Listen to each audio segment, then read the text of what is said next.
All right. Hey, ladies and gentlemen, this is Miss Humbert here, and today we're going to be going over Unit 2, Notes 1. So we're going to be talking about parallel lines. So we're just going to go through some general definitions for parallel lines as well as some things to look out for. So you're really going to want to make sure you have these definitions written down because there will be things on your test that talk about identifying certain things with parallel lines, and it makes it a lot easier to have that written there.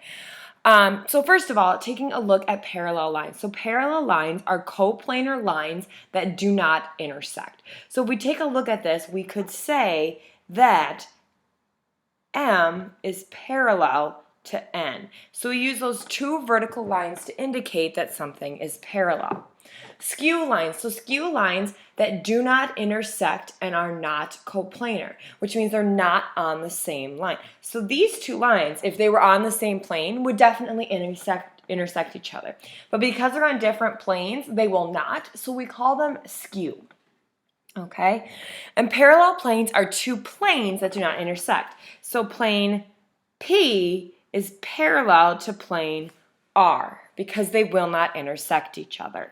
Okay?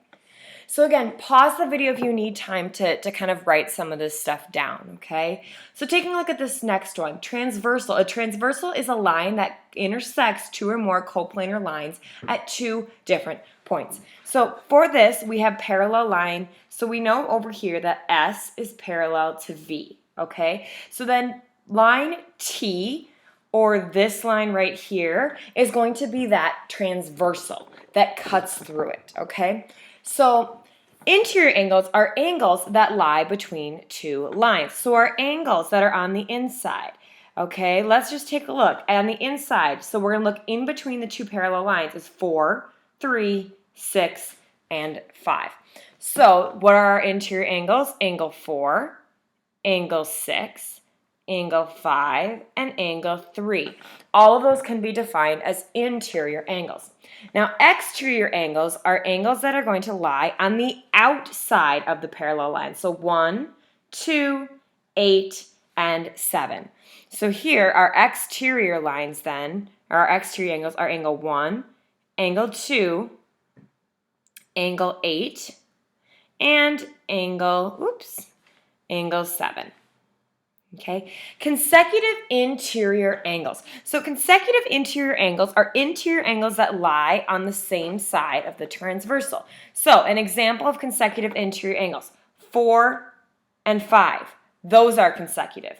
3 and 6, those are consecutive. So here we're talking about pairs. So angle 4 and angle 5 are consecutive, as well as angle 3 and angle 6. Okay, so that's consecutive interior angles. So right now we're just looking at identifying these different types of things.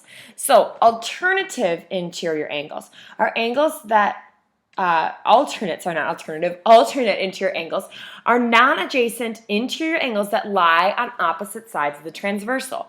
Well, that was a lot of words. So what does that mean? So we want to look for angles that are inside. So on this, that's going to be 4, 3, 5, and 6. So alternate interior angles would be like 3 and 5 because they're sitting on opposite sides of the transversal. Likewise, 4 and 6. So let's go ahead and let's write that. So we have angle 3 and angle 5. And then we have angle 4 and angle 6. Okay, so now let's take a look at alternate exterior angles. So those are angles that are going to lie on the outside, but on the opposite side. So our outside angles are 1, 2, 8, and 7. So our alternate exteriors would be 2 and 8, 1, and 7. So let's go ahead and write that down. So we're going to have angle 2 and angle 8, angle 1, and angle 7. Okay, corresponding angles lie on the same side of the transversal on the same side of the two lines. So that gets to be really confusing. So I kind of like to look at it as angles that are in the same place. So for example, 1 and 5, that's a corresponding angle. 2 and 6, that's a corresponding angle. 4 and 8, that's a corresponding angle. 3 and 7, that's also a corresponding angle, okay? So let's just write out some of those pairs. So angle 2 and angle 6, angle 3, and angle 7. So we went through all the rest of those. So corresponding angles are just kind of, they look like they're sitting in the same spot on both parallel lines, and that means that they have to be on the same side of the transversal. So let's take a look at perpendicular lines. Perpendicular lines are going to meet to form a 90-degree angle. Okay, so you'll notice that we have that right symbol there, which means that all of these need to have a right angle in them. So we're really going to create 4 perpendicular lines here. Vertical angles are always equal. Now we talked about vertical angles very briefly in Unit 1. Okay, so vertical angles here are like 1 and 3, and also 4 and 2. So those are the 2 angles that are sitting across from each other. They're always going to be equal. So again, some of these are just some reminders of stuff we did in Unit 1. So linear pairs are going to form a line.